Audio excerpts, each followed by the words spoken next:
hi, and welcome to Rebel TV. I'm Jen, your host for this evening, and I have two very awesome guests with me tonight. And before we get started, I just want to let you know that this is the Rebel Marketers Rebel TV. We do this broadcast Monday through Friday at 3 p.m. Eastern, and also on Wednesday nights at 8 p.m. Eastern for those of you who can't make it during the day to hang out with us. We call this our After Dark program, and we like to have a little fun and hang out and share just a little tidbit with you guys. So my awesome guests today are Donald Parks and Doretta, and if you guys would please do the honor of introducing yourselves, telling us a little bit more about yourselves, and then we'll kind of jump right on in. Okay, Donnie, you want to go first? Okay, sure. My name is Donnie Parks, and I'm with the Rebel Marketers, and I run an online business, and I like to share what I do online with everyone who will watch. I like to basically share my adventures and have fun, and I do a lot of crazy outdoors stuff, and I just have a good time doing it, and I'm glad you guys tuned in today. And I am Doretta McCullers, and I am a school teacher. One of my very favorite things in the world to do is to actually learn new things and then share them with others, hoping to make a difference in the world by doing that. So that's my purpose, is to actually take what I'm learning and share it and inspire other people to kind of step into their power and do things that they never thought they'd be able to do. Awesome, awesome. That is so good. And I have to say this. I have to apologize. It's Doretta, and I keep calling you Doretta. That's okay. I always tell people it's like the chips. So if you can remember Doritos, then you know what? There you go. So awesome. Okay, so tonight we're actually going to talk about a little bit about perfectionism and how people perceive the fact that they think that they need to be perfect before they try something or do something or share something. And I wanted to start off tonight with just a little quote, so I will pop this up real quick and let you guys read it. And it actually says, understanding the difference between healthy and perfectionism is critical to laying down the shield and picking up your life. Research shows that perfectionism hampers success. In fact, it's often the path to depression, anxiety, addiction, and life paralysis. And so the reason I wanted to share that with you guys is because I have seen a lot, especially in our business, where people get stuck. They get stuck down in the how-tos and the, well, this doesn't look just right, or I've got to move this over 3 inches, or whatever else, and they don't ever take any action because they get stuck in that perfectionism. And so I wanted to see kind of what you guys kind of felt about that tonight. So Doretta, can you start with that first? Yes, and actually that is a problem that I have struggled with in the past, wanting everything to always be perfect, and then looking around and realizing that there's no way. There's no way to be perfect, and so you know, too much perfectionism. I mean, a little perfectionism is okay. You don't want to put out, garbage, but at the same time, you do have to take the risk and go ahead and put yourself out there, put your stuff out there, and realize that, you're talking to other human people too that are also imperfect, and really let go of the fear that people are going to reject you because you're not perfect or you don't think you're good enough. You need to realize, yeah, you are good enough. And you've got, everybody in this world has a story or a message or something that somebody else needs to hear. And if we could, help other people realize, you know what, we need you to be that person that can give that message, because you're the only one that can. Awesome. And Donnie, your thoughts? Yeah, well, I mean, to bounce off of that, that's a good point. Everyone needs to be sharing, inspired by something, especially with their story. And my story, there's a lot of imperfection in my story, and that's one of the things that have a fallback I always had a problem with is trying to be too perfect, especially online and trying to run a business. At first, it was like I was so caught up I would not even get on camera. I would not even be on a hangout like this right now. It was because I was a little bit shy. I was like, well, I don't know what people are going to think of me, and people are going to judge me. They're going to see me talking on camera or something weird, which now it's no big deal to me. But there was a point in time where I thought everything had to be perfect. I had to have my headphones just right. I had to have the background just right. I had to have everything was just so or something. But my beard had to be trimmed just a certain way. No, just kidding. But no, I mean, it really is. It's like so many different things had to be just so before I could actually take any action and do anything. And that was just to bounce off what she was saying. It's like it was hard to let go and inspire others by sharing my story because I couldn't let my story out because I was trying to be perfect. Right, and I think this kind of leads up to what I wanted to talk about, and just kind of something that I've observed, and it's something that goes on through our whole society. And I was watching a TED Talk last night, and this woman was telling a story about how she wouldn't answer the door because her neighbor knocked on the door, and she realized that when she got up, her house wasn't all perfect and clean like in the commercials that she used to watch. And so she was afraid to answer the door because she didn't want that person to judge her for not being perfect. And so I started looking around today, and I took some time and I went and watched some commercials. And I just wanted to see, because I don't watch normal television. So I went and typed in, just looked for regular commercials that were out during this, like right now. And some of the ones that I saw were kind of funny. Like, there's this one for Magic Eraser, the Mr. Clean Magic Eraser thing, and it comes with Febreze. And these people are running around, and this woman's cleaning her house, and all these, people in her house are running around sniffing everything because, and it sends off this message that, if your house is clean, it's going to smell really good. Well, if somebody comes over, your house smells like the fish that you had tonight. You're not going to think twice, subconsciously before letting somebody in, because your house doesn't smell like Febreze, or something along those lines. But it was just, and then I was thinking, well, if you've ever picked up a magazine, like a woman's magazine, half of the magazine is telling you how to tell, okay, don't be insecure about yourself. You're perfect the way you are. And the other half of the magazine tells you you need to change your hair color, change your eye color with using contacts or makeup. You need to put all this stuff on, and you need to lose 20 pounds at least. So, I mean, we're giving ourselves mixed messages all the time by the media that we take in. And that gives us this thought that we need to be perfect all the time. I agree. I agree. Yes, commercials. That's such a great point, because that's society. It seems like that's the standard perfection, the standard of perfection, and that's so true. That is so true. So, I mean, and it just kind of, it gets us to this point where we think that we need to be perfect. And so we're afraid of what somebody might think of us. So today on my blog, I purposely, because it's Wordless Wednesday on my blog personally, and so I went and took a picture of this. I have an office chair in my room, and most of the time, I try and keep it clean. But today it's full of clean laundry. So I took a picture of that chair full of giant laundry and posted it on my blog to tell people I'm not perfect. It's I think people perceive us, and I know that a lot of people, when they tell me, when I'm chatting with people online or whatever else, they tell me, "Oh, you're so awesome," or "You're so," and I get this feeling like they think that everything that I have going on is perfect, but it's not. I still have life going on in amongst everything I'm doing.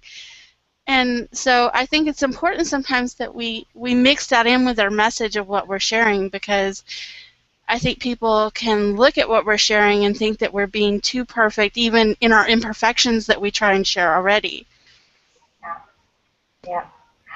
Well, I really like the point you made about the fact that, especially being female, that there are certain things that are just kind of society expects women to dress a certain way, to look a certain way, to always, have have your hair done the way it should be, have, like you said, have makeup on, and then, and it's really caused a lot of problems for some of our young girls. Those kind of expectations, and we have to look at it and realize, you know what, we just have to be who we are, because I was looking at a little girl at my school today, and and she's really not been very nice lately, and she's a beautiful child. And I was telling one of my teacher friends, I said, the one thing that I hope for this little girl is that she realizes pretty soon that, she needs to be beautiful from here, from inside, rather than worrying about being beautiful from here. Because this kind of beauty here is going to last her a lot longer, and it's going to be a lot more life changing, because this is going to go away, you know. And so, just trying to be perfect looking can really hold you back from taking care of the things that are going to, give you success in life. So. Yeah, that reminds me of my daughter.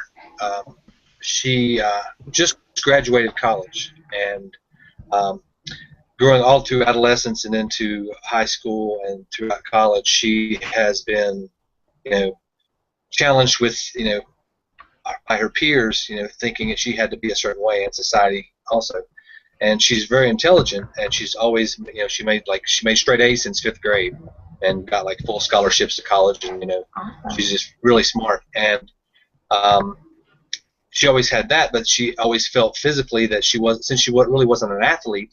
She played some soccer and did some stuff on the swim team and stuff, but nothing really substantial. And she was never really an athlete. She was more academic, and she always felt self-conscious about things that her friends were doing, and sports they were playing, and their bodies and clothes they were wearing. And it was like I always would take her out, and she would be like, "Well, Dad, I don't want to do it that way." And I didn't understand for a long time, and then as she was getting out of high school, I was like, "Oh, okay, I understand now. I see what's going on." It made sense to me. I finally got it, I guess. And it was just that idea of perfection. And as she was going all the way through school, she had to have great, her grades, and she did really well with that. And then she went into college, and she finally made a C, like her junior sophomore year in college, and she'd never made a C since like fifth grade, and it devastated her. And that was her idea of perfection. But then I talked to her about it, and some of her other friends and family talked to her about it, because she was really upset. I mean, it was amazing to be that upset for just a C, but she had such a great track record of being perfect. And then she said, "Oh, I don't really," after she thought about it for a while, she said, "Well, it's like everything else." She goes, "It's all up to me. It's about how I feel, not about what they think." So. Yeah, that's just reminds me of a good story of overcoming that idea that everything had to be perfect, because ultimately it's how you feel and the goals that you set for yourself. Yeah, absolutely. Yes, most definitely. And I think that, when I think a lot of us are afraid to tell our imperfections, and so we don't share them. And it comes across as, we leave out a part of the story. And sometimes we need to include those perfections in. We need to tell that part of the story, because it's that part of the story that created the success in the first place. And one of the things I wrote a whole bunch of notes down on stuff tonight, and I read a quote that said, "Perfectionism is self-abuse of the highest order," and that's by Anne Sheff. And I thought that was like really profound, because it is. It's self-abuse. We tell ourselves we have to be perfect. We put ourselves through all of these regimens, and yet here are all these other imperfect, perfect people around us. They're gorgeous.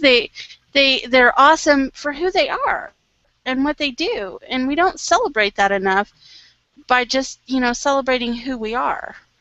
Oh, I agree. Well, and have you ever noticed that the people who try to make people think that everything in their life is perfect, they're the ones who usually end up having the meltdowns and the breakdowns and the breakups and all of that stuff too. So, maybe all of that perfectionism is causing the anxiety, the depression, and all of those things that were in that quote that you shared with us at the beginning. Well, it is, and I think it's because we are afraid of what others, other people in society are going to think. And that kind of brings us back to the business aspect of this. I've noticed that, when people are worried about the perfect part of it, they don't have enough training, they don't have enough this and that, it keeps them from taking action.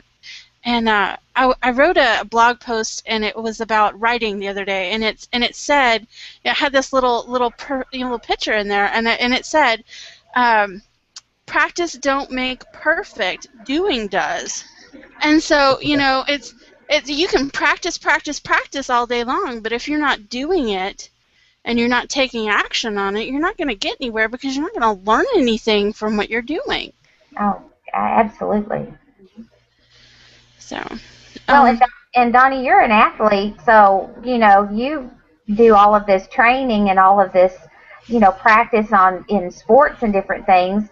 Well, what good does it do you if you never get out and compete or play the game? Oh yeah, I mean, I'm glad you brought that up, because that's one of the things that you always strive for. I mean, it's just in all of the different sports and martial arts and competitive running and obstacle racing and stuff that I'm into, that I've done over the years. That idea of perfection is always elusive, and you always look at the people that win, that have success, the winners, the ones that are the top of the top, the best of the best, and you think, I need to be like them. When ideally those people are phenomenal athletes, but they have put so much effort and so much time into getting that level of perfection, and they get to that point and they think they're not perfect too. They're always looking to the next level also. So it's always something to strive for in the future, what you're going for, but people often get caught up in trying to get there and thinking, oh, I can't do it, or this is too hard, or I just, and then they don't even do anything. They think, well, if I'm going to go for the goal, if I'm going to run this race, or I'm going to go and build this business, or if I'm going to make this money, or if I'm going to build this well in Rwanda or whatever, this goal that you have set, they'll say, oh, I can't do it because I'm not as good, or I can't do it like that perfect person. When really, just take action and take steps, and you'll surprise yourself, and you'll look back and think, wow, I made it, I finished the race. Awesome.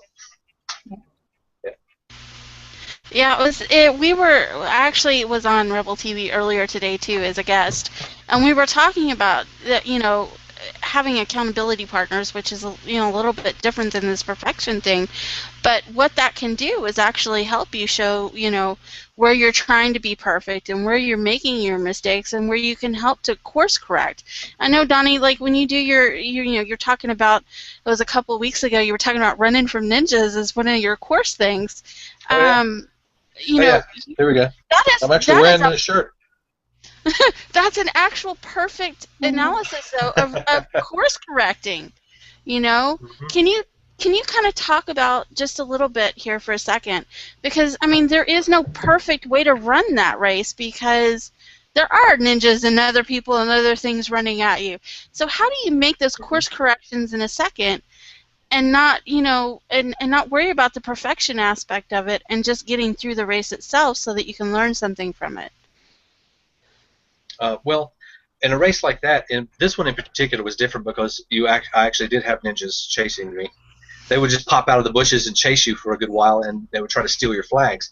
And the flags were your life force, so to speak. And so you didn't want to lose your flags. So when you start the race, you're excited, you're pumped up, you're ready to go, you're anticipating, you have anxiety, and then you're on your way.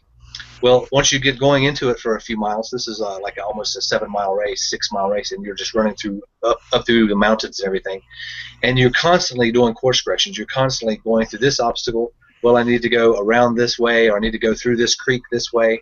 Well, I need to be careful in this one because around those rocks right there might be somebody hiding to try to steal my flag.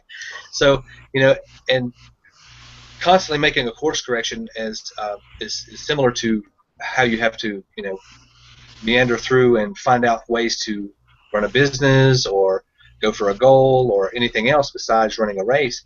This is just a physical side of it. You constantly have to be aware of the pitfalls, but don't get caught up on them and think about them so much that you can't continue on and perform at your the optimal level. So yeah, that's finally, once you just get through that and you just get into the mode of taking action, just going and going and just taking each step of the race in chunks and just doing your best at each obstacle in each area. And then when the ninja chases you, then you can hightail it and run like hell and just get out of there. Then you get closer to the finish line. Same thing with your business. It's just constant course corrections, constant correcting yourself and improving upon things that you learn along the way. No, I lost you. We lost your voice, Jen. Oh, sorry, I muted myself. That's okay. Well, but it's not something that you could have done if you'd have been worried about running the perfect race. It's not something you could have done if you'd have been worried about making the perfect move each step of the way. And that's, that I think that's a really good analysis of how we need to do things. It's it's just taking action and being ready for, okay, so life's going to throw me this little curveball, and how am I going to get around it? And oh my gosh, let's make it a game and let's run from the ninjas for this one, and go for the gusto. And I know, Dorita, you're a teacher, and so I know that there are times where you were talking about this little girl, wanting to be perfect. Do you have any of those students, like Donnie was talking about his daughter, who think that everything that they have to turn in has to be perfect because they're worried about their GPA or... Well, and of course in 5th grade they're not as worried about their GPA, but I do have kids that they freak out if they make below a 90 or something, and you just tell them, look, God, and I mean, I had to talk with them the first day of school, and I said, you're going to make mistakes in this class. You want to make mistakes in this class because that's how we learn. We don't learn if we do everything perfect the first time. I learn more from the mistakes I make and having to make those course corrections and changing the way I'm thinking about certain things than I learn if I do it right the first time. Because if you do it right the first time, you don't feel like you've got to keep going in and tweaking and making it better. So mistakes are how we learn, and we need to get out of the mindset of everything's got to be perfect the first time we do it, and realize, we need to embrace our mistakes so that we can learn more. Awesome. Yeah, that cracks me up, Doretta, because a lot of times when somebody, like somebody has a tech issue and they go, oh, so how do you, and I give them the answer and they're like, oh, you're so smart. I'm like, no, I'm not so smart. I went in and purposely tried to break this thing so I could see how many different mistakes I could make and how to fix it, And I think that a lot of people would benefit more if they would do, have that mindset. How many ways can I go in and break this thing? And then fix it.